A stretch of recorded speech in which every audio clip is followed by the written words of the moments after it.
Stroke மாதிரி எனக்கு வந்துருச்சு. காதுக்கு பின்னாடி இருக்கிற நர்வ் வந்து பஸ்ட் ஆகி ஒரு பக்கம் ஃபுல்லாவே மூமெண்ட்ஸ் இல்லை. ரெக்கவர் ஆக மாட்டோம் போல இருக்கு, நமக்கு ஃபேஸ் தான் எல்லாமே முடிஞ்சது போல இருக்கு. நான் ரொம்ப சின்ன வயசுல ஹீரோயினா பண்ணப்போ வந்தது.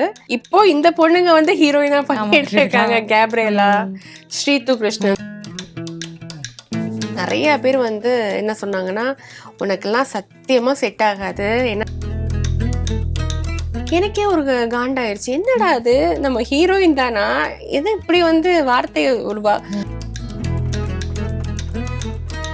மெயின் கேரக்டர் என்ன கேட்டிருந்தாரு. பட் அந்த நேரத்துல நான் வந்து அதே சேனல்ல இன்னொரு ப்ராஜெக்ட் பண்ணிட்டு இருந்ததுனால என்னால அதை பண்ண முடியல.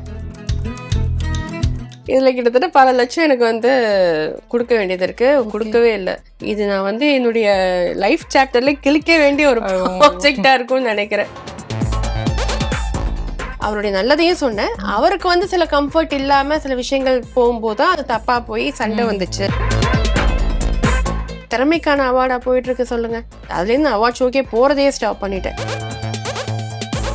Meenakshi institute of engineering and technology, Thandalam, Chennai. BTech CSC, AI and ML, AI and DS, cyber security, IT and ECE. நீங்க இந்த மாதிரிலாம் பண்ணீங்கன்னா ரீப்ளேஸ் பண்ணிடுவோம் அப்படிங்கிற ஒரு த்ரெட்டன் இருந்துட்டு இருக்கோம். எனக்கு தெரிஞ்ச ஒரு ஹீரோயின், சேனல் பேரும் வேணா எதுவும் வேணாம், அதெல்லாம் ரொம்ப வைத்தறிச்சலுங்க உண்மையில. என்னன்னா அந்த பொண்ணுக்கு தெரியாமையே ஹீரோயினை, எனக்கு எங்க அம்மா வயசை தாண்டி ஒருத்தவங்களுக்கு போய் நான் சம்மந்தியா நான் வந்து போயிட்டு அவங்களுடைய மாமியாரெல்லாம் என்ன கேட்குறாங்கங்கும் போது என்னால.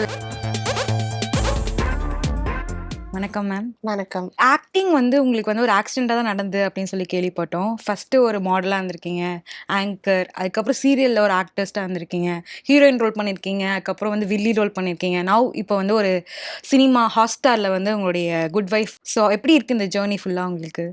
ரொம்ப நல்லா இருக்கு. ஒவ்வொரு வருடமும் ஒரு வித்தியாசமான ஒரு அனுபவத்தை தான் வந்து பார்த்துட்டு இருக்கேன். அந்த வகையில் ஜியோ ஹாட்ஸ்டாரில் வந்து ஆக்ட்ரஸ் ரேவதி அவங்களுடைய டைரக்ஷனில் வந்து அந்த ஒரு வாய்ப்பு எனக்கு கிடைச்சிது. ரொம்ப ரொம்ப நல்ல வாய்ப்பு. அவங்க கூட ஒர்க் பண்ணுறதுல எனக்கு அவ்வளோ ஹாப்பியாக இருந்தது. எல்லாருக்குமே ஒரு டெஸ்டினேஷன் அப்படின்னு சொன்னாலே வந்து ஒரு பெரிய ஒரு டைரக்டர் கூட இல்லை பெரிய ஆர்டிஸ்ட் கூட வந்து ஒர்க் பண்ணணும் அப்படின்னு. இப்போ ட்ரெண்டிங்காக போயிட்டு இருக்குன்னு அந்த வெப் சீரிஸ் சொல்லலாம் ஆன்லைனில். ஸோ எப்படி உங்களுக்கு இருக்குது அந்த ஜேர்னி? ரொம்ப நல்லா இருந்தது ஆக்சுவலி.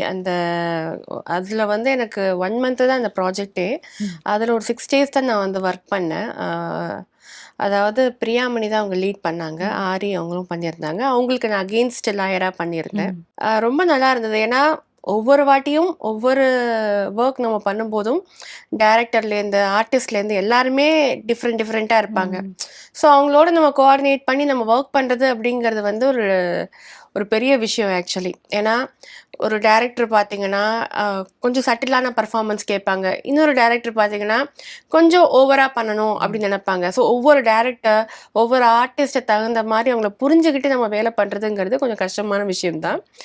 அதில் பிரியாமணி, ஆரி வந்து பார்த்தீங்கன்னா, ஆரி எனக்கு ஏற்கனவே தெரியும். எப்படின்னா நான் உங்களை மாதிரி ஆங்கராக இருக்கும்போது நான் ஒரு இன்டர்வியூ பண்ணியிருக்கேன். ஓகே. ஸோ அந்த ஒரு தருணம் ரொம்ப சந்தோஷமான ஒரு விஷயம். பட் நான் அதை வந்து சுத்தமாக மறந்துட்டேன் ஆக்சுவலி. நான் அந்த வெப் சீரிஸில் போயிட்டு ஃபர்ஸ்ட் டே ஆக்ட் பண்ணும்போது நான் ஹாய் தான் சொல்கிறேன். அவரும் ஹாய் சொல்லும்போது அவர் சொன்னார், சுபத்ரா ஞாபகம் இருக்கா அப்படின்னாரு. எனக்கு பயங்கர ஷாக், என்னடா என்ன எப்படி அவருக்கு தெரியும் அப்படின்னுட்டேன். ஏன்னா நம்ம நிறைய பேரை இன்டர்வியூ எடுக்கிறதுனால எனக்கு அது சுத்தமாக ஸ்ட்ரைக் ஆகலை எனக்கு. அப்போ தான் அவர் சொல்கிறாரு, நீங்கள் வந்து ஒரு சேனலில் ஒர்க் பண்ணும்போது நான் வந்து உங்கள் கூட வந்து நீங்கள் ஹோஸ்டாக இருக்கும்போது இன்டர்வியூ எடுத்திருக்கீங்கன்னாரு. அது அவருக்கு சொல்லணுங்கிற அவசியமே கிடையாது. பட் ரொம்ப ரொம்ப டவுன் டு எர்த் பர்சன். அதே மாதிரி தான் பிரியாமணி. இந்த ஒர்க் பண்ணும்போது ஒரு சின்ன ஒரு ஹெல்த் இஷ்யூஸ் வந்துருச்சு எனக்கு. அதை ஞாபகம் வச்சுட்டு இப்போ ரீசெண்டாக ஒரு ஷோ ஒன்று பண்ணியிருந்தோம் இந்த ப்ரொமோஷனுக்காக. அதுக்கு வந்து அவங்க அதை ஞாபகம் வச்சுட்டு எப்படி இருக்கீங்கன்னு ரொம்ப நல்லா விசாரித்தாங்க. நல்லா இருந்தது அந்த எக்ஸ்பீரியன்ஸ். அது முக்கியமாக ரேவதி மேம் சொல்லணும். ஏன்னா அவங்களே ஒரு பெரிய லெஜெண்டரி ஆக்ட்ரஸ் அப்படிங்கும்போது அவங்க எப்படி நம்மக்கிட்ட வேலை வாங்குவாங்க, நம்மள்ட்ட என்ன எதிர்பார்ப்பாங்க அப்படிங்கிற மாதிரி ஒரு விஷயம் இருந்தது. பட் அவங்க வந்து ரொம்ப ரொம்ப பொலைட்டாக ஒன்றும் பிரச்சனை இல்லை. ஏன்னா நான் சொன்னேன் ஒரு ஹெல்த் இஷ்யூ சொன்னேன் இல்லையா, ஒரு ஸ்ட்ரோக் மாதிரி எனக்கு வந்துருச்சு ஆக்சுவலி. மூவி ஷூட்டிங் போயிருந்தப்போ தேன்கனி கோட்டைங்கிற ஒரு இடத்துல வந்து பயங்கர சில்லான ஒரு ஹில் ஸ்டேஷன் அது. அங்கே வந்து எனக்கு காதுக்கு பின்னாடி இருக்கிற நர்வ் வந்து பஸ்ட் ஆகி அந்த குளிர்னால ஒரு பக்கம் ஃபுல்லாகவே மூமெண்ட்ஸ் இல்லை. ஓகே. எனக்கு சுத்தமாக அங்கே மூமெண்ட்ஸ் இல்லாதனால எனக்கு எந்த ஒர்க்குமே பண்ண முடியல. தூங்கும்போது கூட அந்த கண்ணு வந்து ஓப்பனில் தான் இருக்கும். ஓகே. பிளிங்க் பண்ண முடியாது, எதுவும் பண்ண முடியாது. ஸோ சென்ஸ் இல்லாம ஆயிடுச்சு. ஆமாம், ஒரு பக்கம் இருக்குது, ஒரு பக்கம் இல்லைனாலும் கூட சாப்பிட கூட முடியாது. ம். நான் ரொம்ப பயந்துட்டேன். ஸோ அந்த டைம் ஒர்க் பண்ணிட்டு இருந்த தருணம் இது. ஸோ அப்போ வந்து மேம் இந்த மாதிரி ஆயிடுச்சு. ஒரு 3 days நல்லா ஒர்க் பண்ணேன். 4th day வந்து எனக்கு பண்ண முடியல. பட் அப்போவும் பரவாயில்ல, நீங்கள் வா நான் பார்த்துக்கிறேன்னு சொல்லி ரொம்ப பொறுமையாக எடுத்தாங்க. ஸோ அது கண்டிப்பாக மறக்கவே முடியாது. இப்போ ஆல் ஓகேவா மேம்? 200%. ஓகே. நான் ரொம்ப பயந்துட்டேன். ஆனால் அப்போ ரெக்கவர் ஆக மாட்டோம் போல இருக்கு, நமக்கு ஃபேஸ் தான் எல்லாமே முடிஞ்சது போல இருக்கு அப்படின்னு நினச்சேன். பட் அது வந்து வருமா, சில பேருக்கு அது வரும். பட் அது திருப்பி ஸ்ட்ரென்தன் பண்ணோன்னா 200% ரெக்கவர் ஆயிடலாம். ஸோ அந்த நேரத்தில் அது வந்தபோது எனக்கு மறக்க முடியாத எக்ஸ்பீரியன்ஸாக இருந்தது. மெமரிஸ் பிரிங் பேக் இது செக்மெண்ட் வச்சிருக்கேன். ஸோ அதில் லிட்டில் ஃபோட்டோஸ்லாம் காமிக்கிறேன். உங்களுக்கு என்ன வந்து மெமரிஸ் ஞாபகம் வருது அப்படின்ட்டு சொல்லுங்க. ஓகே. 7C உடைய மெமரிஸ். ரொம்ப அழகான ஒரு அனுபவம் இது. இன்னைக்கு வந்து நான் ரொம்ப சின்ன வயசுல ஹீரோயினா பண்ணப்போ வந்தது. இப்போ இந்த பொண்ணுங்க வந்து ஹீரோயினா பண்ணிட்டு இருக்காங்க. கேப்ரியலா, ஸ்ரீது கிருஷ்ணன் சொல்லிட்டு நிறைய பேர் வந்து ஹீரோயினா பண்ணிட்டு இருக்காங்க. ஸோ ரொம்ப ஹாப்பியா இருக்கு அந்த எக்ஸ்பீரியன்ஸ். ஸ்டாலின், அப்புறம் ரமணன் சார், அவர் தான் அவருடைய ப்ரொடக்ஷன்ல பண்ணது விஜய் டிவியில. ரொம்ப அழகான எக்ஸ்பீரியன்ஸ், ரொம்ப ரொம்ப நல்ல ஒரு வாய்ப்பு. ஏன்னா ஒரு ஆர்டிஸ்ட்டுக்கு வந்து எல்லா கேரக்டர்ஸும் வந்து அவங்களால வந்து ஃபுல் சாட்டிஸ்ஃபைடாக பண்ண முடியாது, கிடைக்காது. ஆனால் எனக்கு வந்து சினிமாவில் ஸ்டார்ட் பண்ண காலத்துலேருந்து சன் டிவியில் வந்து தேவதைன்னு ஒரு சீரியல் பண்ணேன். இதில் வந்து விஜய் டிவியில் வந்து எல்லாமே அட் அ டைம் பண்ணேன். ஓகே. ஒரே டைம். At a time. ஏன்னா இப்போ இருக்கிற காலத்தில் வந்து பார்த்தீங்கன்னா ஒரு சீரியலில் வந்து ஒரு ஹீரோயின் வந்து ஒரு ப்ராஜெக்ட் தான் பண்ண முடியும். ஜாஸ்தி போனால் 2 ப்ராஜெக்ட் அண்டர்ஸ்டாண்ட் பண்ண முடியும். 2 ப்ரொடக்ஷனும் அட்ஜஸ்ட் பண்ண முடியும். ஆனால் நான் அப்போவே 4 சீரியலில் இந்த ஹீரோயின் பண்ணேன். அதில் ஒரு சன் டிவியில் டபுள் ஆக்ஷன் பண்ணேன். இதில் வந்து மெயின் ஹீரோயினாக பண்ணேன். ஸோ ரொம்ப ரொம்ப அண்டர்ஸ்டாண்ட் பண்ணுற ஒரு ப்ரொடக்ஷன் அது. மறக்க முடியாத எக்ஸ்பீரியன்ஸ் நிறைய இருக்குது அதில். Okay ma'am. உங்களுக்கு மறக்க முடியாத எக்ஸ்பீரியன்ஸ் ஏதாவது இருக்கா? ஏன்னா ஃபுல்லாக கிட்ஸாக இருப்பாங்க அங்கே. இல்லை, அவங்க கிட்ஸ் மட்டும் கிடையாது. கேப்ரியலாவுடைய அம்மா, ஸ்ரீது அம்மா, அப்புறம் நான், எல்லாரும் ஒன்றா உட்காந்து விளையாடுறதுலேருந்து அந்த ஷூட்டிங் வந்து ஒரு அதாவது அந்த ஸ்பாட்டுக்கு போனால் வந்து சீரியஸாக இருப்போமே ஒழிய மற்றபடி அந்த பசங்களோட விளையாடுறதுலேருந்து ரொம்ப நல்லா இருக்கும். அதில் கை பாம்னு ஒரு கேரக்டர் வந்து அதில் பண்ணியிருப்பான். அவன்லாம் அக்கா அக்கா அக்கான்னு சொல்லிட்டு இன்னைக்கும் வந்து அந்த டச் இருக்கு. ஓகே. ஒரு 10 வருஷத்துக்கு மேலே ஆயிடுச்சு அது. பட் இன்னைக்கும் அந்த டச் இருக்கு அவங்க கூட. நிறைய பேருக்கு அந்த நாஸ்டாலஜிக் மூமெண்ட்ஸ்லாம் வரும்னு நினைக்கிறேன். இந்த சீன்ஸ்லாம் எப்பயாவது அந்த இன்ஸ்டால பார்க்கும் போது இருக்கிறதுலாம். நான் இன்ஸ்டா இல்லை, ஜென்ரலாக நான் சும்மா உட்காந்துருக்கேன் அப்படின்னா, வீட்டில் இருக்கேன் அப்படின்னா இந்த மாதிரி விஷயங்கள் நான் வந்து திருப்பி போட்டு பார்க்குறது உண்டு. ஓ சூப்பர்.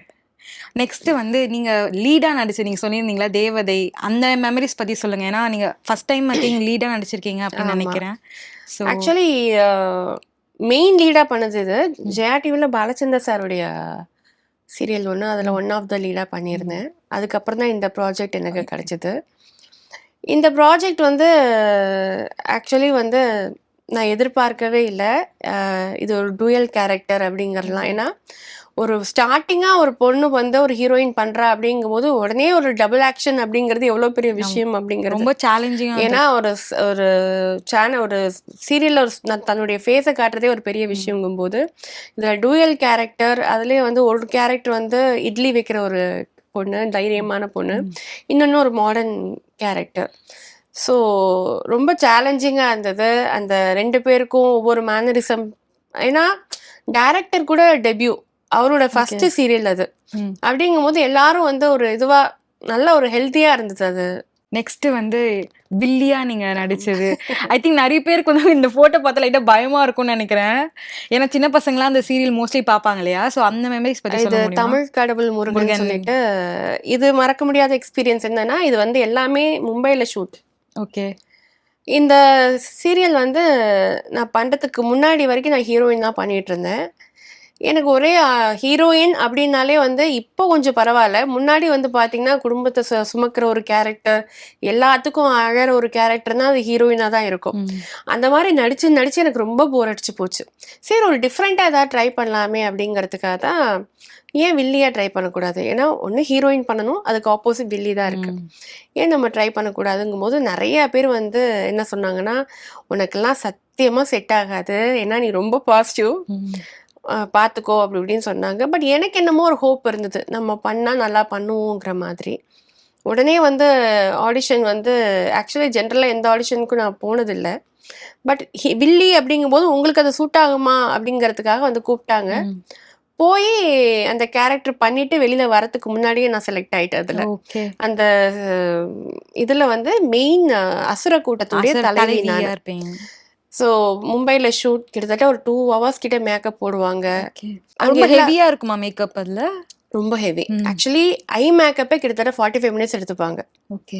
அந்த மாதிரி இருக்கும். இதுல என்ன பெரிய காமெடி அப்படின்னா, ப்ராம்ப்ட்ங்கிறது கிடையவே கிடையாது ஸ்டார்டிங்ல. அதுக்கப்புறம் வந்துச்சு. ப்ராம்ப்ட் அந்த சொல்லித் தரவங்க மட்டும்தான் தமிழ்ல இருப்பாங்க. மத்தபடி எல்லாருமே வந்து ஹிந்தி. ஓகே. அவங்களுக்கு தமிழ் தெரியாது. ப்ரொடக்ஷன்ல இருக்கவங்க எல்லாருமே ஹிந்தி. நமக்கு ஹிந்தி தெரியலனா நாக்கு தள்ளிரும். அந்த அளவுக்கு சுத்தமா தமிழ் தெரியாது அங்க. அவங்க கூட நம்ம வந்து புரிஞ்சுகிட்டு பண்றதுங்கிறது ரொம்ப ரொம்ப டிஃபிகல்ட்டான ஒரு டாஸ்க். ஏன்னா நமக்கு இப்போ இங்கிலீஷ் தெரியாம நம்ம தமிழ்ல இது பண்ணும்போது தங்கிலீஷா நம்ம வந்து ஒரு விஷயம் பண்றோம் இல்லையா? அதே மாதிரி அவங்க என்ன பண்ணுவாங்க, நம்ம ஸ்லாங் நம்மளுடைய வார்த்தைகளை அவங்க ஹிந்தியில எழுதி வச்சுட்டு பண்ணுவாங்க. ஓகே. இதர், உதர் இவ்வளவுதான். இதை வச்சு நீ அண்டர்ஸ்டாண்ட் பண்ணி அது பண்ணணும். அப்படிங்கும்போது ரொம்பவே ஒரு சேலஞ்சிங்கா இருந்தது. இல்லை மறக்க முடியாத ஒரு எக்ஸ்பீரியன்ஸ் என்னன்னா, இது உன்னால பண்ண முடியாதுன்னு சொன்ன நிறைய பேருக்கு வந்து என்ன நான் சொன்னேன்னா, விஜய் டிவில இதுதான் ஃபர்ஸ்ட் எபிசோட். இந்த எபிசோட் வந்த உடனே சேனல்ல இருந்து எனக்கு கூப்பிட்டு ரொம்ப பாராட்டினாங்க. ரொம்ப ரொம்ப நல்லா பண்ணிருக்கீங்க அப்படின்னு சொல்லிட்டு. நான் வந்து ஹீரோயினா பண்ணும்போது கூட அந்த அளவுக்கு எனக்கு கிடைக்கல. பட் இந்த இதுக்கு வந்து சேனல்லே கால் பண்ணி சூப்பரா பண்ணியிருந்தீங்கன்னு சொன்ன அந்த செகண்ட்ல இருந்தே இப்போ வரைக்கும் நான் வில்லியா தான் பண்ணிட்டு இருக்கேன். நெக்ஸ்ட் இந்த போட்டோ இது ஒரு ஊர்ல ஒரு ராஜகுமாரியில பண்ணது இது. அதாவது இதுலயுமே வில்லி தான் நீங்க. இதுவும் ஆக்சுவலி தமிழ் கடவுள் முருகன் பண்ணும்போது தான் இவங்க வில்லியா பண்றாங்கன்னு சொல்லி இந்த கேரக்டருக்கு என்ன கூப்பிட்டாங்க. ஸோ அதுவும் இதை எல்லாமே ஒன்றா பண்ணிட்டு இருந்த டைம் இது. இந்த கேரக்டர் பேர் பொன்னி. இன்னைக்கு வரைக்கும் வந்து நிறைய பேருக்கு வந்து ஒரு ஊர்ல ராஜகுமாரியில் நீங்கள் பொன்னியா பண்ணீங்கல்ல எனக்கு ரொம்ப பிடிக்கும்னு இன்னைக்கு வரைக்கும் அதை சொல்லிட்டு இருக்காங்க. இது வந்து ஒரு 7 இயர்ஸ் கிட்ட 6 இயர்ஸ் கிட்ட இருக்கும். பட் இந்த கேரக்டர் எப்படின்னா, ஒரு வீட்டில் எல்லா வீட்லேயுமே வந்து உறவாடி கெடுக்கிற மாதிரி ஒரு கேரக்டர் ஒன்று இருக்கும். அந்த மாதிரி ஒரு கேரக்டர் இது. நல்லவ மாதிரி இருக்கும், ஆனால் தான் விஷயத்தில் மட்டும் கொஞ்சம் கெட்டியாக இருப்பாங்க இல்லையா? ஸோ அந்த மாதிரி ஒரு கேரக்டர். இது வந்து எல்லாமே இருக்கும். எல்லா எமோஷன்ஸுமே இந்த கேரக்டரில் இருக்கும். கோபம், அழுகை எல்லாமே இதில் மிக்ஸ் பண்ணி இருக்கும். ஸோ நல்லா இருந்தது இந்த கேரக்டர் பண்ணும்போது. Okay ma'am. உங்களுடைய ஃபர்ஸ்ட் படம் நினைக்கிறேன் 2017 ரிலீஸ் ஆச்சு. பிள்ளை நீலா. அது வந்து இந்த ஜல்லிக்கட்டு அப்போ ரிலீஸ் ஆயிடுச்சு. ஏன் டைம் என்னமோ தெரியல. அது ரிலீஸ் ஆன next day jallikattu. Okay okay. So அந்த இஷ்யூ வந்ததுனால எல்லாமே வந்து இது பண்ணிட்டாங்க, தியேட்டர்லாம் க்ளோஸ் பண்ணிட்டாங்க. ரொம்ப நல்ல படம். நல்லா வந்து கஷ்டப்பட்டு பண்ண படம் இது. வந்திருந்தா ரொம்ப நல்லா இருந்திருக்கும். அதுக்கப்புறம் ரீரிலீஸ் பண்ணலன்னு சொன்னாங்க. அதுக்கப்புறம் அது பண்ணல. ஏஎம் ரத்னம் சார் தான் வாங்கினார். ஏஎம் ரத்னம் சார் ப்ரொடக்ஷன் இருக்கு இல்லையா, அவங்க தான் வாங்கி பண்ணுறதா இருந்தது. அதுக்கப்புறம் அதை பண்ணல. Okay ma'am. நெக்ஸ்ட் இந்த சீரியல் ஐ திங்க் ரொம்ப ரொம்ப பேக் பார்த்த மாதிரி இருக்கு. பட் ஸ்டில் நீங்க இன்னும் அப்படியே தான் இருக்கீங்க. தேங்க்யூ. கைராசி குடும்பம் அப்படின்னு சொல்லிட்டு ஆக்சுவலி நான் சொன்னேன் இல்லையா, எல்லா ஆர்டிஸ்ட்டுக்குமே ரொம்ப ரொம்ப முக்கியமாக ஒரு ப்ராஜெக்ட் கிடைக்கும்னு சொல்லிட்டு, இதில் எத்தனை ப்ராஜெக்ட்டுக்கு நடுவில் இந்த ப்ராஜெக்ட் எனக்கு வந்து கிடைச்சது நான் ரொம்ப ரொம்ப லக்குன்னு நினைக்கிறேன். ஏன்னா இந்த கேரக்டரை வச்சு தான் எல்லா கேரக்டருமே ஓடும். ஓகே. அப்படிங்கும்போது இது ரொம்ப மெயின் கேரக்டர், கொஞ்சம் மெச்சூர் கேரக்டர். இப்போ அந்த கேரக்டர் தான் ஓகே. பட் முன்னாடி ஒரு 7 இயர்ஸ் பேக் பண்ணும்போது அந்த கேரக்டர் கொஞ்சம் மெச்சூர் கேரக்டர் தான். பட் இருந்தாலுமே வந்து ரொம்ப ரொம்ப இம்பார்ட்டண்ட்டான ஒரு கேரக்டர் அது. திருச்செல்வம் சார் எதிர்நீச்சல் பண்ணிட்டு இருக்காரு. ஆக்சுவலி எதிர்நீச்சலுக்கு முன்னாடி ப்ராஜெக்ட் தான் கைராசி குடும்பம். அதுக்கப்புறம் ஒரு பெரிய கேப் எடுத்ததுக்கு அப்புறம் தான் எதிர்நீச்சல் பண்ணாரு அவரு. இப்போ எப்படி இருக்கு? ஏன்னா இப்போ சோஷியல் மீடியா திறந்தாலே வந்து எதிர்நீச்சல் தான் ஒரு மிகப்பெரிய ஒரு ட்ரெண்ட். இல்ல அதுலயே வந்து ஒரு மெயின் கேரக்டர் என்ன கேட்டிருந்தாரு. ஓகே. பட் அந்த நேரத்தில் நான் வந்து அதே சேனலில் இன்னொரு ப்ராஜெக்ட் பண்ணிட்டு இருந்ததுனால என்னால் அதை பண்ண முடியலை. இருந்திருந்தா கண்டிப்பா. ஆனா கூப்பிட்டாரு அவரு. இந்த கேரக்டர் எமோஷனல் கேரக்டர் நீங்க பண்ணா நல்லா இருக்கும் அப்படின்னு சொல்லி சொன்னாரு. இவர்கிட்ட என்ன ஒரு பெரிய விஷயம்னா, நிறைய டைரக்டர்ஸ் என்ன பண்ணுவாங்கன்னா, இந்த சீன்ல நீங்க அந்த போய் அதாவது அழுதுட்டு அந்த வால்ல போய் விழுங்கங்கிற அளவுக்கு ரொம்ப டீட்டெயிலா சொல்லுவாங்க. ஆனா இவர் அப்படி கிடையாது. ஒவ்வொருத்தவங்களுக்கும் ஒவ்வொரு எமோஷன்ஸ் இருக்கும். ஸோ அவங்கவுங்க எமோஷன்ஸ்ல வந்து அவங்க ப்ளே பண்ணும்போது தான் ஒவ்வொரு கேரக்டரும் தனித்துவமா தெரியும்னு நினைக்கிற ஒரு பர்சன் இவர். ஸோ உங்ககிட்ட என்ன சரக்கு இருக்குங்கிறத முதல்ல செக் பண்ணுவாரு. நல்லா இருக்கு, அவருக்கு பிடிச்சி போச்சு அப்படின்னா நம்மளை அவ்வளோ ஃப்ரீயா விடுவார். மேம் நீங்க இந்த கேரக்டர் வந்து இங்க கேமரா வைக்கிறேன், நீங்க என்ன வேணாலும் பேசுங்க உங்க எமோஷனலா. திருப்பி நீங்க ஒரு வார்த்தையை திருப்பி நீங்க சொன்னா கூட நம்ம எடிட் பண்ணிக்கலாம், அது பிரச்சனையே கிடையாது. நீங்க வந்து டயலாக சொல்லணும்னு அவசியம் இல்லை, நீங்க எமோஷனலா நீங்க பேசுற வார்த்தைகள் நம்ம வச்சுக்கலாம் அப்படின்னு சொல்ற டேரக்டர்ஸ் வந்து ரொம்ப கம்மி. அதில் இவர் ஒரு மெயின் பர்சன். ஓகே மேம், அவர் கூட இந்த பெஸ்ட் மெமரிஸை சொல்ல முடியுமா? நீங்க கத்துக்கிட்ட ஒரு விஷயம் நீங்க சொன்ன மாதிரி. ஆக்சுவலி இந்த ப்ராஜெக்ட் நான் பண்ணும்போது தேவதை பண்ணிட்டு இருந்த டைம், அது முடிகிற டைம். டூயல் கேரக்டர் பண்றப்போ உங்களுக்கு தெரியும், ஜென்ரலாகவே சீரியலில் வந்து பேசுவாங்க பேசிக்கிட்டே இருப்பாங்க. ஆனால் இந்த சீரியலில் வந்து பார்த்தீங்கன்னா ஒரு 1 மந்த்துக்கு நான் எனக்கு ஒன்றுமே பேச்சு இல்லை. ஓகே, பேசவே இல்லை. ஜாஸ்தி பேசுனா என்ன சொல்லுவேன்னா அமைதியா இருங்க அமைதியா இருங்க, இந்த வார்த்தையை தவிர நான் சொல்லவே மாட்டேன். எனக்கே ஒரு காண்டாயிருச்சு, என்னடா அது நம்ம ஹீரோயின் தானா, எது இப்படி வந்து வார்த்தையை ஒரு என்ன சொல்றது, ஒரு கான்வர்சேஷன் நமக்கு கொடுக்க மாட்டாங்களே அப்படின்னு சொல்லிட்டு. ஏன்னா இந்த ப்ராஜெக்ட் நான் கமிட் பண்ணும்போது அவர்கிட்ட நான் வந்து கதையே கேட்கல. ஏன் அப்படின்னா கோலங்கள் அப்படிங்கிற ஒரு விஷயத்த வச்சுதான் நான் எதுவுமே பேசலை, கமிட் ஆகிட்டேன். அன்னைக்கு ஃபர்ஸ்ட் டே வந்து எதுவுமே கேட்கவே இல்லை. ஒரு 1 மந்த் போச்சு. அதுக்கப்புறம் சார் உங்ககிட்ட கொஞ்சம் பேசணும் அப்படின்னா, என்னம்மா அப்படின்னாரு. நான் ஹீரோயினா அப்படிங்கிறது எனக்கு டவுட்டாக இருக்கு. ஏன்னா ஒரு வார்த்தை எனக்கு இல்லை, ஒரு இம்பார்ட்டன்ஸ் இல்லை.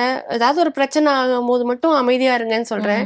என் வீட்டு பக்கத்து வீட்டு குழந்தை கூட இந்த சீரியலை பார்த்துட்டு, மீனாட்சி தான் அந்த கேரக்டர், மீனாட்சி என்ன பண்ணுன்னா அமைதியாக இரு அமைதியாக இருன்னு அப்படி சொல்லும்போது எனக்கு இன்னும் காண்டாச்சு. சார் நான் என்னதான் இதில் பண்ணுறேன், எனக்கு இம்பார்ட்டன்ஸ் இருக்குமா அப்படின்னு சொல்லி கேட்டேன். ஆமால உங்களுக்கு கதை சொல்லலை அப்படி சொல்லிட்டு அந்த ஒரு பிரேக் டைம்ல சொன்னார். சீரியஸா அந்த இருக்கிற கதையை நான் முடிக்கும் போது நான் அழுதுட்டேன் அந்த அளவுக்கு. ஏன்னா அந்த கேரக்டர் வந்து முடியறப்போ கிளைமேக்ஸ் வந்து இறந்துரும்.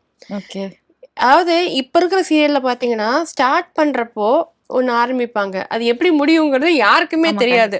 ஆனா வெரி ஃபியூ டேரக்டர்ஸ் தான் நான் இதுதான் ஸ்டார்ட் பண்ண போறேன், இதை தான் முடிக்க போறேன், இந்த கேரக்டர் இப்படிதான் டிராவல் ஆகும் அப்படின்னு ஃபிக்ஸ் பண்ணி பண்ற ஒரு டேரக்டர் அவர். ஸோ அப்படிங்கும்போது அதை நான் பண்ணிட்டேன். அந்த கதையெல்லாம் சொல்லி முடிச்சிட்டாரு. முடிச்சதுக்கப்புறம் என்ன சொன்னார், நான் உங்களுக்கு ஒரு சீன் ஒன்று வச்சுருக்கேன், நீங்கள் அதை எப்படி பண்ணுறீங்கன்னு பார்ப்போம். அவருக்கு அந்த சீன் அவருக்கு ரொம்ப பிடிச்சது, நான் உங்களை அண்டர் எஸ்டிமேட் பண்ணிட்டேன் அப்படின்னு சொல்லிட்டு அந்த சீனை எல்லாருக்கும் போட்டு காட்டினாரு. இப்படி பண்ணணும் அப்படின்னு சொல்லி. நெக்ஸ்ட் இந்த ஃபோட்டோ பூவே உனக்காக, இதுவும் மறக்க முடியாத ஒரு எக்ஸ்பீரியன்ஸ். நல்ல விதத்தில் சொல்ல மாட்டேன். இதுல கிட்டத்தட்ட பல லட்சம் எனக்கு வந்து கொடுக்க வேண்டியது இருக்கு, கொடுக்கவே இல்லை, இன்னும் கொடுக்கவே இல்லை. அதுக்கப்புறம் போய் நீங்க எனக்கு மட்டும் இல்லை, நிறைய ஆர்டிஸ்டுக்கு அது எப்போ முடிக்கிறாங்கன்னு கூட தெரியல. ஆக்சுவலி நான் இது கமிட் ஆன ஒரு ராங் ப்ராஜெக்ட்னு நான் சொல்லுவேன். என்னன்னா நம்மள்ட்ட வந்து ஒரு நெகட்டிவ் பண்ணிட்டு இருக்கிறப்போ திடீர்னு ஒரு பாசிட்டிவ் கேரக்டர், இது மாதிரி ஹீரோயினுக்கு ரொம்ப நீங்க தான் படிச்ச பொண்ணு, நீங்க தான் வந்து ஓவரால் நீங்க சித்தி கேரக்டர் அதில் பண்ணேன் நான், நீங்க தான் வந்து ரொம்ப இம்பார்ட்டண்ட்டாக எடுத்துகிட்டு போவீங்கன்னு சொல்லும்போது சரி ஓகே அப்படின்னு சொல்லிட்டு நான் பண்ண ஆரம்பித்தேன். கொரோனா டைமில் பண்ண ப்ராஜெக்ட் இது. அதுக்கப்புறம் ஒரு 2 மாதம் பண்ணிவிட்டு திருப்பி டெலிகாஸ்ட் ஆகலை சொல்லிட்டு 2 மாதம் 3 மாதம் பெண்டிங் அப்படியே இருந்துகிட்டே இருந்தது. சரி அது வரணுமே பழைய பெயிண்டிங் இருக்கேன்னு சொல்லிட்டு பண்ண அதிகமாக ஆயிடுச்சு. அவங்களும் கொடுக்கவே இல்லை. அண்ட் கேரக்டர் கூட வந்து அவங்க சொன்னது ஒன்று செஞ்சது ஒன்று அப்படிங்கிறதுனால இது நான் வந்து என்னுடைய லைஃப் சாப்டர்ல கிழிக்க வேண்டிய ஒரு ப்ராஜெக்டா இருக்கும்னு நினைக்கிறேன். ஓகே மேம், அப்போ ஒரு கான்ட்ரவர்சி நடந்தது இல்லையா, அசீம் அவர்கள் வந்து நீங்க வேற, அது ஏற்கனவே நான் ஆக்சுவலி அசீம் வந்து எனக்கு அப்புறம் மீட் பண்ணீங்களா அவரை? பண்ண ஆக்சுவலி என்னன்னா, நான் ஏதோ ஒரு விஷயத்த போய் பேசுறதுக்கு போக ஏதோ ஒரு சேனல்ல எல்லாரும் அந்த டைம்ல அசீமை பத்தி பேசிட்டு இருந்தாங்க அப்படிங்கிறதுக்காக நானும் சொன்னேன். ஆனா என்ன சொன்னேன்னா, அவருடைய நல்லதையும் சொன்னேன். அவருக்கு வந்து சில கம்ஃபர்ட் இல்லாம சில விஷயங்கள் போகும்போது தான் அது தப்பா போய் சண்டை வந்துச்சு. மற்றபடி என்னுடைய பாட்டிக்கு வந்து உடம்பு சரியில்லாதப்போ வந்து கார் வேணுமா, நீங்க எடுத்துட்டு போங்கன்னு சொல்லி அவ்வளோ தூரம் அவர் வந்து என்கிட்டலாம் நல்லா தான் நடந்துக்கிட்டாரு. அந்த ஒரு தருணம் ரொம்ப பேடா இருந்தது மட்டும்தான் சொன்னேன். அது என்ன அவர் புரிஞ்சுக்கிட்டாருன்னு தெரியல. ஒரு ஈவெண்ட்ல வந்து அவர் சரியா என்கிட்ட ரெஸ்பாண்ட் பண்ணவே இல்லைங்கிறது ரொம்ப கஷ்டமா இருந்தது. சரி ஓகே, இனிமே அது கூட எங்கேயும் சொல்லக்கூடாது. சரி எல்லாரும் சொல்றாங்க, எல்லாரும் சொல்லியிருக்காங்கங்க அப்படின்ட்டு என்ன கேட்டதுனால நான் சொன்னேன். அது மாதிரி சரியா ரெஸ்பாண்ட் பண்ணலங்கிறதுனால சரி ஓகே, இதையும் கடந்து போகணும் அப்படின்ட்டு விட்டேன். Okay ma'am. உங்க பிடிச்ச ரோல்னு ஏதாவது ஒன்று இருக்கும் இல்லையா? ரொம்ப மனசுக்கு க்ளோஸ் ஆனது, அவர் நிறைய அப்ரிசியேஷன் வாங்கின ஒரு ரோல் அப்படின்னா நீங்க எந்த ரோல் மேம் நான் சொல்லுங்க? வெப் சீரிஸ்ல வந்து பண்ணேன் நானு. அதுல வந்து Z5ல வந்தது அலாரம் சொல்லிட்டு. அதுல தெரிஞ்சு 14 கேஜிஸ் நீங்க அந்த சீரியல் ஆமா ஆமா வெயிட் கெயின் ஆமா. பண்ணீங்க அது வந்து ஒரு கேள்விப்பட்டோம். 16, 15 வயசு பொண்ணுக்கு அம்மா கேரக்டர். அந்த பொண்ணை வச்சு தான் கதை போகும். அருவருப்பா இருக்கிற மாதிரி இருக்கணும். நீங்க இப்படி இருந்தா வந்து யாரும் அருவருப்பா இருக்குன்னு சொல்ல மாட்டாங்க. ஸோ அதனால கொஞ்சம் மாரி ஓவரா வெயிட் போட்டு ஒரு மாரி இருக்கணும் அப்படின்னாங்க. அதுக்காகவே நெறைய சாப்பிட்டு, சாப்பிட்டு, சாப்பிட்டு வெயிட் போட்டேன். வெயிட் போடுறது ஒண்ணும் பிரச்சனையே கிடையாது எனக்கு. நெறைய வெயிட் போடுவேன். அதனால அது ரொம்ப ஈஸியா இருந்தது. பட் அந்த கேரக்டர் பண்ணும்போது தான் ரொம்ப கஷ்டமா இருந்தது. ஏன்னா 6 மந்த்ஸ் அந்த ப்ராஜெக்ட் போச்சு. நாக்குல வந்து வெத்தலை பாக்கு போடணும் அந்த கேரக்டர். ஏன்னா வாய் ஃபுல்லா அந்த ரெட்டிஷ்ஷா இருக்கணும் இல்லையா? அதனால வெத்தலை பாக்கு போட்டு, போட்டு, போட்டு சாப்பாடே எனக்கு செல்லல. அந்த அளவுக்கு ரொம்ப கஷ்டப்பட்டு பண்ணோம் அந்த கேரக்டர். ஓகே. நல்லா இருந்தது. ஏன்னா ஒவ்வொரு சீனுமே வந்து ஸ்கோர் பண்ணக்கூடிய சீனா இருந்தது அது. ஸோ அந்த கேரக்டர் மறக்க முடியாது. அப்புறம் மீனாட்சி கைராசி குடும்பம் அந்த கேரக்டர் மறக்க முடியாது. இப்ப பண்ற ப்ராஜெக்ட்ஸ் எதுவுமே வந்து எனக்கு வந்து பெருசா சாட்டிஸ்ஃபைடு இல்லப்பா. ஏன்னா இன்னைக்கு வந்து நான் பண்ணிட்டு இருந்த டைம்ல வந்து பாத்தீங்கன்னா, ஒரு ஆர்டிஸ்ட் அப்படின்னா அவங்க என்ன மாதிரி கேரக்டர் பண்ண முடியும், அவங்க திறமை என்ன, அவங்களுக்கு என்ன இம்பார்ட்டன்ஸ் கொடுக்கணும் அப்படிங்கிறதெல்லாம் நிறைய தெரியும்.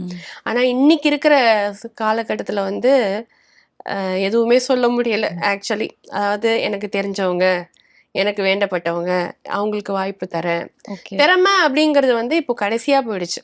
சில பேர் வந்து ஒண்ணுமே தெரியாது. ஆனா அவங்க வந்து இன்ஃப்ளூயன்சர் சொல்லி வேண்டப்பட்டவங்கன்னு சொல்லிட்டு சேனல் த்ரூவோ இல்ல வந்து ஒரு ஒரு யார் மூலமா அது முக்கியமான ஒரு நபர் மூலமா வரும்போது அவங்க வந்து பெர்ஃபார்மன்ஸ் வைஸ்ல ஒண்ணுமே இல்லாதப்போ யாருமே வந்து தெரிஞ்சு வர்றது கிடையாது. ஆனா அதுக்கப்புறமும் தெரியாம இருக்கிறது தான் தப்பு. எது தெரிஞ்சு அதாவது தெரியாம இருந்தா பிரச்சனை கிடையாது. அதுக்கப்புறமும் வந்து தெரியாம வச்சுக்கிறது தான் பிரச்சனை. அது கத்துக்கலாம். அது கத்துக்கிறது கிடையாது. இன்னைக்கு இருக்கிற கலாச்சாரத்துல வந்து இப்போ இன்னைக்கு இருக்கிற சீரியல்ல பாத்தீங்கன்னா கிளிசரின் போட்டு அழறதை தாண்டி ஃபர்ஸ்ட் உண்மையிலே அழுதுட்டு இருந்தாங்க. அப்புறம் கிளிசரின்ங்கிற ஒரு விஷயம் வந்துச்சு. இப்போ என்னன்னா வாட்டர் ஸ்ப்ரே வச்சு அழுதுட்டு இருக்கிறாங்க. ஏன்னா ஃபீலிங்ஸ் அப்படிங்கிறது வந்து பாத்தீங்கன்னா ஒவ்வொருத்தவங்களுக்கும் ஒவ்வொரு மாதிரி ஃபீலிங்ஸ் இருக்கும். இப்போ ஒரு அப்பா கிட்ட வந்து ஒரு ஃபீல் பண்றோம் அப்படின்னா அது ஒரு மாதிரி ஃபீல், அது ஒரு மாதிரி அழுக. ஒரு புருஷன் கிட்டனா அதுக்கு ஒரு மாதிரி ஒரு அழக இருக்கு, அதுக்கு ஒரு ஃபீல் இருக்கு. ஒவ்வொரு கேரக்டரும் ஒவ்வொரு விஷயம் பண்ணும்போது ஒவ்வொரு ஃபீலிங்ஸ் இருக்கு. வெறும் ஸ்ப்ரேயை வச்சு அடிச்சுக்கிட்டு நான் வந்து அழறேன் அப்படிங்கறது வந்து எனக்கு இப்போ வரைக்கும் அது உடன்பாடு இல்லை. ஏன்னா நான்லாம் இண்டஸ்ட்ரி வரும்போது எனக்கும் ஒண்ணுமே தெரியாது, 0 தான். அதாவது என்ன செய்யணும்னு கூட தெரியாது. ஆனா எனக்கு ரொம்ப ஃபேவரட்டான பர்சன்ஸ் வந்து பார்த்தீங்கன்னா ராதிகா, அப்புறம் ஊர்வசி, உங்களுடைய அக்கா இருக்காங்க இல்லையா, அவங்க ஊர்வசி மேம், சரிதா, இவங்க எல்லாருமே எனக்கு ரொம்ப பிடிக்கும். அப்படிங்கும்போது அவங்களுடைய ரியாக்ஷன்ஸு இதெல்லாம் நான் பார்த்து வச்சுப்பேன். இப்போ ஜென்ரலாக நம்ம 2 பேரும் பேசுகிறோம் அப்படின்னா நம்ம பேசும்போது கூட நம்ம பேசிடலாம். ஆனால் நீங்கள் பேசும்போது நான் ரியாக்ட் பண்ணும் பார்த்தீங்களா, அங்கே நிறைய பேர் ரியாக்ட் பண்ண மாட்டாங்க. அதுதான் ரொம்ப கஷ்டம். புரியுது. சும்மாவே அவங்கள பார்த்துட்டு இருக்க முடியாது. எனக்குன்னு ஒரு எமோஷன் இருக்கும். நீங்க என்ன பேசுறீங்களோ அதுக்கான எமோஷன்ஸை நான் கொடுக்கணும். அது நிறைய பேர் பண்றதே கிடையாது. இந்த மாதிரி நிறைய விஷயங்கள் இருக்கு. இவ்வளோ வருஷம் நீங்க இண்டஸ்ட்ரியில் இருக்கீங்க. எல்லாருக்குமே ஒரு ஆக்டர்ஸ் ட்ரீம் ரோல்னு ஒன்று இருக்கும் இல்லையா? அந்த மாதிரி உங்களுக்கு ஏதாவது ட்ரீம் ரோல் இருக்கா? இல்லை ஏதாவது ஒரு ஆக்டர்ஸ் ஒரு டேரக்டர்ஸ் வந்து உங்களுக்கு ஆஃபர் பண்ணி நீங்க மிஸ் பண்ண விஷயங்கள் ஏதாவது இருக்கா? அது இருக்கு. ஆஃபர்ஸ் வந்து மிஸ் பண்ண விஷயங்கள் இருக்கு. அது வந்து சில விஷயங்கள் அது தேவையில்லாத விஷயங்களுக்காக வந்து அவங்க ஒரு விஷயம் எதிர்பார்த்து என்னால் அதை பண்ண முடியாம போய் அதனால ப்ராஜெக்ட்ல நிறைய விட்டு போயிருக்கு. பட் அது வந்து நான் வந்து பெருசா எடுத்துக்கல. ஏன்னா என்னுடைய திறமையை நம்பி நீ கொடுக்குறேன்னா நான் வந்து பண்ணுவேன். என் திறமையை தாண்டி ஒரு விஷயம் நீ எதிர்பார்க்குற அப்படின்னா அது என்னால் முடியாது அப்படிங்கிறது தான். ஸோ இப்போ வந்து நிறைய விஷயங்கள் வந்து அதுதான் ஜாஸ்தியாக போயிடுச்சு. நான் உனக்கு ஒரு கேரக்டர் தரேன்னா நீ எனக்கு என்ன கொடுக்குறேங்கிற மாதிரி நிறைய விஷயங்கள் இருக்கும்போது திறமையான நிறைய பேர் வந்து பார்த்தீங்கன்னா வீட்டில் இருக்கிறாங்க. அது என்னால அக்செப்ட் பண்ணவே முடியல. திறமை இல்லாத நிறைய பேர் வந்து பிஸியா இருந்துட்டு இருக்காங்க. அதையும் வந்து ஒரு சேனல்ல வந்து அங்கீகரிச்சு அவங்க திறமையானவங்களுக்கும் வாய்ப்பு கொடுக்கணும் அப்படிங்கறத தான் நான் வந்து கேட்டுட்டு இருக்கேன். அப்படி உங்களுக்கு பண்ணும்போது மைண்ட் செட் எப்படி இருக்கும்? ஏன்னா வந்து கண்டிப்பா நிறைய பேர் டேலண்டட் ஒன்ஸ் இருப்பாங்க. டேலண்டே இல்லாதவங்களுக்கு வந்து அந்த ஒரு வாய்ப்பு போகும்போது உங்களோட மைண்ட் செட் எப்படி இருக்கும்? அதான் சொல்றேனே, நானே ஒரு சீரியல் பண்ணும்போது எனக்கு முன்னாடியே ஒரு ஐயோ இந்த பர்ஃபார்மன்ஸை நம்ம பண்ணா எப்படி இருக்கும் அப்படின்னு அடிச்சுக்கோ எனக்கு. ஆனா அந்த பெர்ஃபார்மன்ஸ் வந்து லைட்டா வாட்டர் ஸ்ப்ரே போட்டு உள்ளார அழறதுங்கிறது ஒரு ஃபீலுப்பா. புரியுது மேம். அது வந்து ஆக்சுவலி பார்த்தீங்கன்னா நிறைய இடங்கள்ல வந்து உங்களுக்கு நம்ப மாட்டீங்க. ஆக்சுவலி பாசிட்டிவ்லேருந்து நான் நெகட்டிவ் நான் பண்ணும்போது என் ஃபேஸே நான் வந்து நெகட்டிவா கொண்டு வரணும். நீங்க சொன்னீங்க பார்த்தீங்களா, அதை பார்த்தா எனக்கு ஒரு பயம் வருது. நான் அந்த பயம் வர அளவுக்கு என் ஃபேஸை கொண்டு வரணும் அப்படின்னா வெறுமை முழிச்சா வராது. நம்மளுடைய நர்வ்ஸ்லேருந்து எல்லாமே இதுவாகும், ரியாக்ட் ஆகும். இப்போ நான் ஒரு முறைக்கிறேன் அப்படின்னா என்னுடைய ஃபேஸ் நர்வ் எல்லாமே வந்து அசையும், ரியாக்ட் ஆகும். அப்படிங்கும்போது எனக்கு சீக்கிரமே இந்த இடத்துல வந்து ஒரு ஃபோர்ஹெட்ல ரிங்கிள் மாதிரி வந்துருச்சு இந்த கேரக்டர் பண்ணும்போதே. அப்போ நெகட்டிவ் ரோல் பண்ணும்போது அந்த அளவுக்கு ஒரு இன்வால்வ்மெண்ட் இருந்தாதான் எந்த கேரக்டருமே நம்ம பண்ண முடியும். அப்படிங்கும்போது அது ஒரு ஜஸ்ட் லைக் தட்னு எடுக்கிறாங்க. நான்லாம் வந்து பார்த்தீங்கன்னா அது எந்த சேனல் அப்படிங்கிறது மேட்ரே கிடையாது. சில பேர் சொல்லுவாங்க, எனக்கு தெரிஞ்ச ஆர்டிஸ்ட் நிறைய பேர் சொல்லுவாங்க, இதுக்கு எதுக்கு நீ இவ்வளோ வந்து இந்த சேனலுக்கு பண்ணுற, இது மத்தியான ஸ்லாட் தானே, இது நைட் ஸ்லாட் தானே. எனக்கு அப்படி கிடையவே கிடையாது. எனக்கு என்னை நம்பி டைரக்டரோ ப்ரொடியூசரோ ஒரு சேனலோ நம்பி கொடுக்குற எந்த ஒரு சேனல் ப்ராஜெக்டாக இருந்தாலும் எந்த ஒரு கேரக்டராக இருந்தாலும் அது வந்து இம்பார்ட்டண்ட்டாக இருக்குது அப்படின்னா அதுக்கு என் உயிரை கொடுப்பேன். அந்த அளவுக்கு ஒரு இன்வால்வ்மெண்ட்டா பண்ணும்போது இப்ப இருக்கிற நிறைய பேர் வந்து அது ஒரு பெருசா இல்லாம ஏதோ ஒண்ணு ஓகே எங்க அவார்டே சொல்லுங்க. இன்னைக்கு அதுவே வந்து பாத்தீங்கன்னா திறமைக்கான அவார்டா போயிட்டு இருக்கு சொல்லுங்க. எனக்கு தெரிஞ்ச ஒரு சேனல்ல நான் அதுலேருந்து அவார்ட் ஷோக்கே போறதே ஸ்டாப் பண்ணிட்டேன். என்ன நடந்து ஷேர் பண்ண முடியும்? நிறைய அதாவது ஒரு கேட்டகரிஸ் அப்படிங்கிறது ஒரு பெரிய இதுவாகவே அவங்க கொடுக்குறது. கேட்டகரிஸே வந்து பெஸ்ட் மாமா விருது, எத்தனை மாமா வந்து ஒருத்தவங்க சொல்றாங்க, இதெல்லாம் அவங்க கிரியேட் பண்றாங்க அந்த டைம்ல. இப்போ ஒரு அவார்டு ஒருத்தவங்க கொடுக்கலன்னா நான் கோச்சிட்டு போறேன் நான் அப்படின்னு சொன்னாங்கன்னா அவங்களுக்கு ஒரு அவார்டு கொடுக்குறாங்க. அப்படிங்கும்போது அப்ப நம்ம என்ன அங்க பண்றோம்? அதுல காமெடி என்னன்னா அதுல 4 கேட்டகரியில வந்து நான் வந்திருந்தேன், நாமினேட் ஆயிருந்தேன். ஆனா எதுலேயுமே நான் வந்து இல்லை. நான் அதுக்கப்புறத்துலேயும் சொல்லிட்டேன், நீங்கள் வந்து என்ன வாய்ப்பு கொடுக்குறீங்களா கொடுங்க, ஆனால் அந்த அவார்டுன்னு கூப்பிட்டு கை தட்டுறதுக்கு நான் ஆள் கிடையாது. எனக்கு உண்மையிலே திறமை இருந்தால் நீங்கள் கண்டிப்பாக எனக்கு கொடுங்க. எனக்கு திறமை இல்லைன்னா நீங்கள் கொடுக்க தேவையில்லை. ஆனால் திறமை இருந்தால் நீங்கள் கொடுக்கல அப்படின்னா அதுக்கு நான் கை தட்டுறதுக்கோ நான் அவ்வளோ தூரத்துலேருந்து வந்து நான் வந்து மேக்கப் போட்டு கை தட்டுறதுக்கு எதுக்கு என்ன கூப்பிடாதீங்க. எனக்கு என்ன மீறி ஒரு பர்சன், அதாவது எனக்கு எக்ஸ்பீரியன்ஸோ இல்லை ஆக்டிங்ல நல்ல ஒரு பெரிய பர்சன் கிட்ட நீங்க வந்து ஒரு அவார்டு போகுது அப்படின்னா ஹாப்பி. அது ஒரு ஒரு ஹெல்த்தியான ஒரு காம்படிஷன். நமக்கே தெரியும்ல, நம்மளோட இவங்க கம்மியா பண்றாங்க, நம்மளோட இவங்க ஜாஸ்தியா பண்றாங்க அப்படின்னு நமக்கு தெரியும் போது அதுல வந்து பாரபட்சம் பாக்குறது வந்து எனக்கு பிடிக்கவே இல்லை. ஏன்னா இப்ப இருக்கிற வாய்ப்பு கூட இப்போ ஒரு இடத்துல இருந்து வந்து இந்த சேனல்ல இருந்து ஒருத்தவங்க வந்திருக்காங்க அப்படின்னு சொன்னா அவங்க அந்த லாங்குவேஜ்ல இருக்கிறவங்களுக்கு அவங்க ரொம்ப இம்பார்ட்டன்ஸ் கொடுக்குறாங்க. தமிழ் ஆளுங்க என்ன பாவம் பண்ணாங்க? நீங்க எந்த இடத்துல வேணா பாருங்க, ஹைதராபாடோ இல்ல பெங்களூர்ல தமிழ் அது கன்னடா பேச தெரியலன்னா கூப்பிடவே மாட்டாங்க. மும்பையிலயும் அப்படிதான் ப்ராம்ப்ட் இருக்கு, ஆனா கன்னடால ப்ராம்ப்ட் கிடையாது. தெலுங்குல பாத்தீங்கன்னா தமிழ் ஆர்டிஸ்ட கூப்பிடுறது ரொம்ப கம்மி. இதுல தமிழ் மட்டும்தான் எல்லா ஆர்டிஸ்டையும் வந்து அரவணைச்சு தமிழ் ஆளுங்களை கை விட்டுடுறாங்க. அது மாறணும். உங்களுக்கு நடந்திருக்கா? ரீப்ளேஸ்மெண்ட் நடந்திருக்கா? எனக்கு ரீப்ளேஸ்மெண்ட் பார்த்தீங்கன்னா என்னால் தான் ஆயிருக்கு. ஏன்னா நான் ஒரே சமயத்தில் 5 ப்ராஜெக்ட் பண்ணேன் வில்லியாவே. வில்லி 4 ப்ராஜெக்ட், வில்லி ஒரு ப்ராஜெக்ட் நம்ம வீட்டு பொண்ணுன்னு சொல்லி விஜய் டிவியில் பண்ணேன். ஒரு ஊர்ல ராஜகுமாரி பண்ணேன். அப்புறம் ஒரு வெப் சீரிஸ் ஒன்று பண்ணேன். அப்புறம் சன் டிவியில் பூவே உனக்காக பண்ணேன். எல்லாமே அட் அ டைம் பண்ணேன். அதில் எனக்கு டேட்ஸ் கொடுக்க முடியாமல் போச்சு. ஒரு ஊரில் ராஜகுமாரிக்கு ஜீ தமிழில் பண்ணிட்டு இருந்தா இல்லையா, அதில் கொஞ்சம் வந்து இல்லைங்க நான் பண்ணலை அப்படின்னு சொல்லி சொன்னேன். ஆனால் இன்னைக்கு காலகட்டத்தில் வந்து பார்த்தீங்கன்னா ரீப்ளேஸ்மெண்ட் அப்படிங்கிறது வந்து ஈஸியாக ஆயிடுச்சு. முன்னாடிலாம் வந்து ஒரு கேரக்டரோட ஒருத்தவங்க ஒரு ஆடியன்ஸ் ட்ராவல் ஆகும்போது ஏற்றுக்கவே முடியாது. இந்த கேரக்டரை நீங்கள் எவ்வளோ நல்லா பர்ஃபார்மன்ஸ் பண்ண ஆர்டிஸ்ட்டை போட்டால் கூட ஏற்றுக்கவே முடியாது. அந்த அளவுக்கு அந்த கேரக்டரோட வாழற ஒரு காலத்தை தாண்டி இன்னைக்கு வந்து பேமெண்ட் கேட்டால் ரீப்ளேஸ்மெண்ட், ஏதாவது ஒன்று வந்து இதெல்லாம் ஏன் செய்யலை நீங்கள் அப்படின்னு கேட்டால் ரீப்ளேஸ்மெண்ட்டு. சில நேரங்கள்ல வந்து எனக்கு தெரிஞ்ச ஒரு ஹீரோயின், ஓகேங்களா? சேனல் பேரும் வேணாம், எதுவும் வேணாம். அதெல்லாம் ரொம்ப வயித்தெரிச்சலுங்க உண்மையிலே. என்னன்னா, அந்த பொண்ணுக்கு தெரியாமயே எனக்கு தெரிஞ்ச 2 அனுபவம் சொல்றேன். அந்த பொண்ணுக்கு தெரியாமயே ஹீரோயின மாத்திட்டாங்க. ஓகே. ஹீரோயின மாத்திட்டாங்க. ஒரு இதுல வந்து அந்த பொண்ணு நெக்ஸ்ட் டே வந்து ஷூட் நடக்குது. இந்த பொண்ணுக்கு ஷூட்டே இல்லன்னு கூட சொல்லவே இல்ல. ஆன் தி வேல வந்துட்டுருக்கு. ம். வரும்போது கால் பண்ணி, "நீங்க போயிடுங்க திரும்பி. இங்க வந்து நாங்க ஹீரோயின் சேஞ்ச் பண்ணிட்டோம்." ம். அப்படின்னா, கிட்டத்தட்ட ஒரு 4 மாசம், 5 மாசம் அந்த பொண்ணு உயிர குடுத்து அந்த பொண்ணு நடிச்சிருக்கும். ம். இது என்னுடைய கேரக்டர் அப்படிங்கும்போது நமக்கே அடிச்சுக்குங்க. இன்னொரு ம். ரீப்ளேஸ்மெண்ட் பண்ணும்போது, அது என் கேரக்டர் அப்படின்னு வந்து அவங்க வந்து உண்மையிலேயே வந்து அந்த கேரக்டரோட வாழறவங்களுக்கு அதோட வலி தெரியும். ம். ஸோ அத வந்து ஈஸியா வந்து இன்னொருத்தவங்களுக்கு குடுத்துருவாங்க. அந்த பொண்ணு திருப்பி போயிடுச்சு. ம். அதே மாரி இன்னொரு ஒரு சீரியல்ல வந்து பார்த்தீங்கன்னா, நல்லா இருக்கு அந்த பொண்ணுன்னு சொல்லி அந்த கேரக்டர வந்து குடுத்தது. ஓகே. அதுக்கப்புறம் வந்து பார்த்தீங்கன்னா, இந்த பொண்ணுக்கு ஃபேஸ் இப்படி இருக்கு, இந்த பொண்ணுக்கு ஃபேஸ் அப்படி இருக்கு அப்படின்னு சொல்லிட்டு அந்த பொண்ண ரிஜெக்ட் பண்ணிட்டு, அந்த பொண்ணுக்கு சொல்லவே இல்ல. மொத நாள் வரைக்கும் எல்லாருக்கும் தெரியும். நம்ம அத சொல்ல முடியாது இல்லையா? நம்ம ம். அத வந்து சொல்லிட்டோம்னா பிரச்சனை ஆயிடும். அந்த ஓகே. பொண்ணு பிரச்சனை பண்ணிட்டா யார் சொன்னாங்கன்னு ஒரு பேர் வரும். ம். அதனால அந்த பொண்ணு வந்து சொல்லவே இல்ல. ஆனா எங்களுக்கெல்லாம் ரொம்ப க்ளோஸ் அந்த பொண்ணு. நெக்ஸ்ட் டே வந்து அந்த பொண்ண வர வச்சுட்டாங்க. இன்னொரு பொண்ண ம். ரீப்ளேஸ்மெண்ட் பண்ண பொண்ண வர வச்சுட்டாங்க. இந்த பொண்ணுக்கு தெரியாது. இந்த பொண்ணு இத்தனைக்கும் சொல்லுது. பரவால்ல சார். நீங்க எவ்வளோ நாள் சொல்லுங்க. நான் பண்ணி குடுத்துட்டு போறேன். ம். ரீப்ளேஸ் பண்ற வரைக்கும் எந்த பொண்ணு சொல்லும்? புரியுது. அப்படி ஒரு பொண்ண வந்து நீங்க ரிஜெக்ட் பண்றீங்க அப்படின்னா, என்ன இருக்கு சொல்லுங்க? ஸோ இப்போ ரீப்ளேஸ்மெண்ட் அப்படிங்கிறது வந்து பார்த்தீங்கன்னா, ரொம்ப இதுவா இருக்கு. இப்ப சின்ன திரையில நாங்க கம்ப்ளைண்ட் பண்ணும்போது கூட அவங்க கூட சொன்னாங்க. இந்த ரீப்ளேஸ்மெண்ட்ங்கிற ஒரு விஷயத்த எடுக்கணும். ம். ஏன்னா நெறைய ஆர்டிஸ்ட்ட வந்து நீங்க இந்த மாரிலாம் பண்ணீங்கன்னா ரீப்ளேஸ் பண்ணிருவோம் அப்படிங்கிற ஒரு த்ரெட்டன் இருந்துட்டு இருக்கும்னு நான் ஃபீல் பண்றேன். இருக்கா மேம் இப்போ? இருக்கு, இருக்கு. ஓகே. ஐ திங்க் உங்களோட புடிச்ச ரோல் நீங்க சொன்னீங்க இல்லையா? அந்த மாரி 14 கிலோஸ் நீங்க வந்து இன்கிரீஸ் பண்ணீங்க அந்த வெயிட்டுக்காக அப்படின்னு. நீங்க என்ன மாரியான டயட்லாம் அப்போ ஃபாலோ பண்ணீங்க? ஆக்சுவலி பேலியோ டயட் தான் நான் இருந்தேன் நானு. ம்.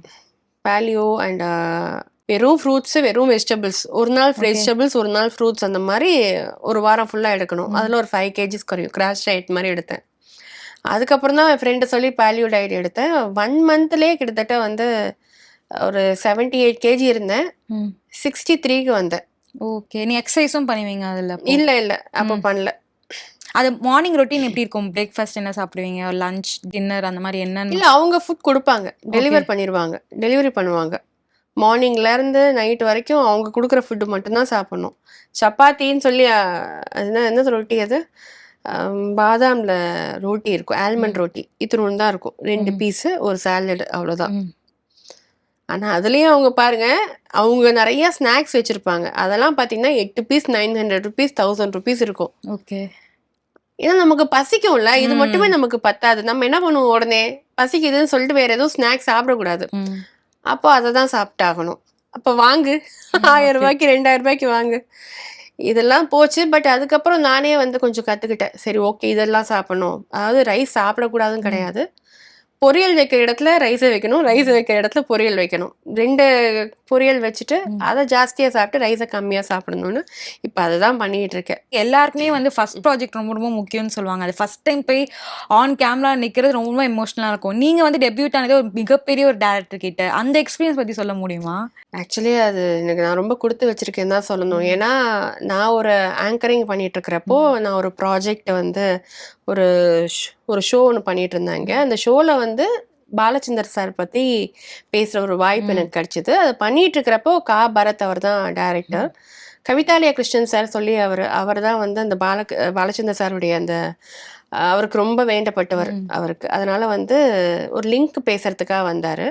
அப்பதான் சொன்னாரு, "நல்லா இருக்காளே! இவ ஏன் வந்து சீரியல் ட்ரை ம். பண்ணக்கூடாது?" அப்படின்னு சொல்லிட்டு, அவர் த்ரூ தான் அவருடைய ஒரு ஈவென்ட் ஒண்ணு நடந்தது. ம். அந்த ஈவென்ட்ல பாலச்சந்தர் சார் தான் போய் பார்க்க போயி, அவர் தான் வந்து இவளுக்கு ஒரு லீட் கேரக்டர் குடுங்கன்னு சொல்லி அனுப்புனாரு. ம். ஸோ அதுலேருந்து தான் எனக்கு ஜர்னி. எனக்கு சீரியல் பண்ற ஐடியாவும் இல்ல. ம். எனக்கு வந்து அந்த ஒரு ஐடியா கிரியேட் பண்ணதே வந்து கவிதாலயா கிருஷ்ணன், பரத் அண்ட் பாலச்சந்தர் சார் தான். ம். அவரோட வந்து ஒரு சில நாட்கள் தான் ஒர்க் பண்ணேன். ஓகே. மேக்ஸிமம் வெங்கட் சார் சொல்லிட்டு ஒரு டைரக்டர் அவர் தான் ம். ஒர்க் பண்ணாரு. ஒரு சில நாள் ஆனாலும் மறக்க முடியாத ஒரு ஏன்னா குட்டு வாங்குனாலும் மோதிர கையால குட்டு வாங்கணும்னு சொல்லுவாங்க. ம். ஸோ அதுல ஏதோ ஒரு புண்ணியம் பண்ணியிருக்கேன். இதுல என்ன ஒரு பெரிய ப்ளஸ்னா, ம். அவருடைய கடைசி ப்ராஜெக்ட் இது. ஓகே. சீரியல்ல. சீரியல். ம். அப்படிங்கும்போது அதுல நான் ஓகே பண்ணியிருக்கோம் அப்படிங்கிறது ஒரு ஹாப்பியான ஒரு விஷயம். இப்போ உங்க அப்கமிங் ப்ராஜெக்ட்ஸ் பத்தி சொல்ல முடியுமா? என்னென்ன ப்ராஜெக்ட்ஸ் போயிட்டு இருக்கு? நான் ஒரு பொட்டிக் ஒன்று ஸ்டார்ட் பண்ணியிருக்கேன். Yes. வஸ்திராலயம் Yes. சொல்லிட்டு ஒரு பொட்டிக் ஸ்டார்ட் பண்ணியிருக்கேன். நம்ம ஒரே பொழப்பு வச்சுக்க முடியாது. பல வேலைகள் பண்ணா மட்டும்தான் நம்மளால சர்வே பண்ண முடியுங்கிறதுனால நான் மேக்கப் கோர்ஸ் முடிச்சிருக்கேன். Makeup artist course Okay. முடிச்சிருக்கேன். எனக்கு என்ன பிளான்னா பிஸ்னஸையும் பண்ணிட்டு ப்ளஸ் எனக்கு வந்து ஒரு நல்ல கேரக்டராக இருந்தால் பண்ணணுன்ட்டு. ஸோ நான் 10ல் ஒரு கேரக்டர் பண்ணுறது எனக்கு தேவையில்லை.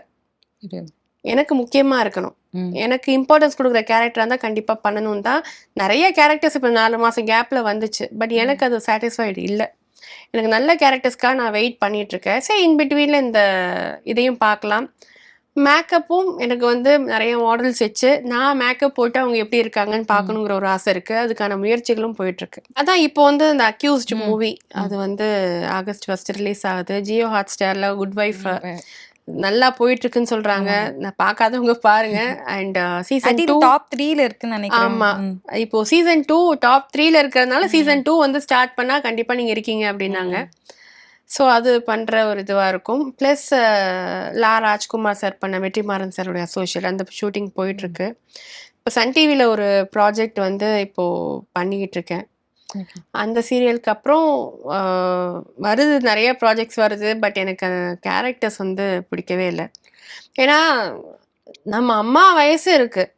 அந்த நம்ம அம்மா வயசு இருக்கிறவங்களுக்கு வந்து நான் என்ன சொல்றேன், நான் வந்து மிடில் ஏஜ்.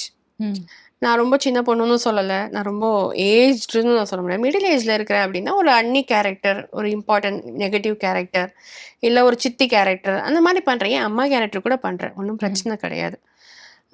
நிறைய பேர் பண்ணுறாங்க. ஆனால் அது என்ன இம்பார்ட்டன்ஸ் இருக்குன்னு ஒன்று இருக்குல்ல. 10ல் ஒரு அம்மாவாக நம்ம பண்ண முடியாது. ஏன்னா நான் நிறைய லீடு பண்ணியிருக்கேன். அப்படிங்கும்போது எனக்கு எங்கள் அம்மா வயசை தாண்டி ஒருத்தவங்களுக்கு போய் நான் சம்மந்தியா நான் வந்து போயிட்டு அவங்களுடைய மாமியாரெல்லாம் என்னை கேட்குறாங்கங்கும் போது என்னால் அதை டைஜஸ்டே பண்ண முடிய மாட்டேங்குது. அதனால் சரி ஓகே, அந்த கேரக்டர்ஸ் ரொம்ப முக்கியம். நம்ம அது என்ன பண்ணுறோமோ அதுதான் அடுத்த 10 வருஷம் நம்ம பண்ண போகிறோம் அப்படிங்கிறத நான் நம்புகிறேன். அப்படிங்கும்போது கேரக்டர்ஸ் முக்கியங்கிறதுனால வர ப்ராஜெக்டை பார்த்துட்ருக்கேன். நல்ல ப்ராஜெக்ட் வந்துச்சுன்னா பண்ணணுன்ட்டு. இன் பிட்வீனில் வந்து நான் வந்து இந்த பொட்டிக் ஒன்று ஸ்டார்ட் பண்ணியிருக்கேன் இல்லையா. ஸோ அதை வந்து கொஞ்சம் டெவலப் பண்ணணும்னு நினைக்கிறேன். ஏன்னா இன் ஃபியூச்சரில் அதை மெயினாக ஆகிறதுக்கு கூட நிறைய வாய்ப்புகள் இருக்குது. இது வந்து சைட் ஆகிறதுக்கு கூட வாய்ப்புகள் இருக்கலாம். நீங்க வேற மேக்கப் கோர்ஸ் முடிச்சிருக்கீங்க. என்னுடைய ப்ராஜெக்ட்ஸ் எப்படி வருது, என் கேரக்டர்ஸ் எப்படி வருதுங்கிறத பார்த்து தான் நான் வந்து ஒர்க் பண்ணணும். அப்படிங்கும்போது இன்னைக்கு நான் நிறைய பிரச்சனைகள் சொன்னேன் இல்லையா, அதெல்லாம் தாண்டி என் திறமையை மதிச்சு வந்தால் கண்டிப்பாக நான் அந்த ஃபீல்டில் நிறைய பண்ணுவேன். இல்லாட்டி இதை கொஞ்சமாக பண்ணிவிட்டு என் பிஸ்னஸை நிறையா பண்ணுவேன். ஆஸ் அ மீடியா பர்சனாக வந்து எல்லாருக்குமே வந்து ஃபேமிலி சப்போர்ட் ரொம்ப முக்கியம்னு சொல்லுவாங்க. ஐ திங்க் ஃப்ரெண்ட்ஸ் சப்போர்ட் ரொம்ப முக்கியம் சொல்லுவாங்க. எந்த அளவுக்கு உங்கள் ஃபேமிலி ரொம்ப சப்போர்ட்டிவாக இருக்காங்க உங்களுக்கு? இல்லை, என்னுடைய ஆக்டிங் கெரியருக்கு வந்து எதுவுமே அவங்க முட்டுக்கட்ட போடலை. அப்பா அம்மாலேருந்து ஆரம்பித்து வீட்டில் யாருமே வந்து அந்த மாதிரி ஒரு எதுவுமே இது செய்யாத இது செய்யலாம் சொல்லவே இல்லை. இது உன்னுடைய ஒர்க். இப்போ யார் ஒருத்தவங்க வந்து ஒர்க் போயிட்டு அவங்க பாட்டில் ஜென்ஸ்லாம் வராங்க இல்லையா, லைக் அதே மாதிரி தான் நான் ஒரு ஒர்க்குக்கு போகிற மாதிரி தான் அவங்களுக்கு. இந்த கேரக்டர் பண்ணு, இந்த கேரக்டர் பண்ணாத அந்த மாதிரிலாம் எதுவும் சொல்ல மாட்டாங்க. நான் பாட்டில் ஹாயாக எனக்கு பிடிச்ச கேரக்டர் பண்ணிட்டு இருக்கிறதே நமக்கு ஒரு பெரிய ஃப்ரீடம் தான் சொல்லணும். நீங்கள் ரொம்ப வந்து ஓப்பன் மைண்டட் பர்சனே சொல்லலாம். நிறைய இன்டர்வியூஸில் வந்து பார்த்துருக்கோம், நீங்கள் ரொம்ப போல்டாக பேசியிருக்கீங்க அப்படின்னு. ஐ திங்க் பிக் பாஸ் வந்தப்போலாம் வந்து நீங்கள் தான் வந்து எல்லா யூடியூப் சேனலும் வந்து ட்ரெண்டாக போயிருக்கீங்க. அந்த மாதிரி உங்களுக்கு தான் பிக் பாஸ் ஆப்பர்ச்சுனிட்டி இல்லாட்டி ஷோஸ் ஆப்பர்ச்சுனிட்டி வந்திருக்கு. ஆனால் நான் போகிற இன்ட்ரெஸ்ட் இல்லை. ஏன்னா நம்ம கேரக்டர் வேறையா இருக்கும், அங்கே ப்ரொஜெக்ட் பண்ணுற கேரக்டர் வேறையா இருக்கும். அதனால அப்போ உங்களுக்கு கூப்பிட்டுருக்காங்க ரியாலிட்டி ஷோஸ்? கூப்பிட்டுருக்காங்க. இந்த வருஷம் நாங்கள் வந்து உங்களை எக்ஸ்பெக்ட் இல்லை இல்லை இல்லை சார், நான் வரவே மாட்டேன். Okay ma'am, all the best for your future projects என்னோட பிசினஸ்க்கு. Thank you so much. Thank you so much, ரொம்ப நல்லா பண்ணீங்க. All the best. இன்றைய மாணவர்கள் அதிகம் விரும்பும் IT, AI, data science, cyber security, ECE போன்ற பிடெக் படிப்புகளை வழங்குகிறது Meenakshi institute of engineering and technology, Thandalam. 2025-26 ஆண்டுக்கான அட்மிஷன் நடைபெறுகிறது.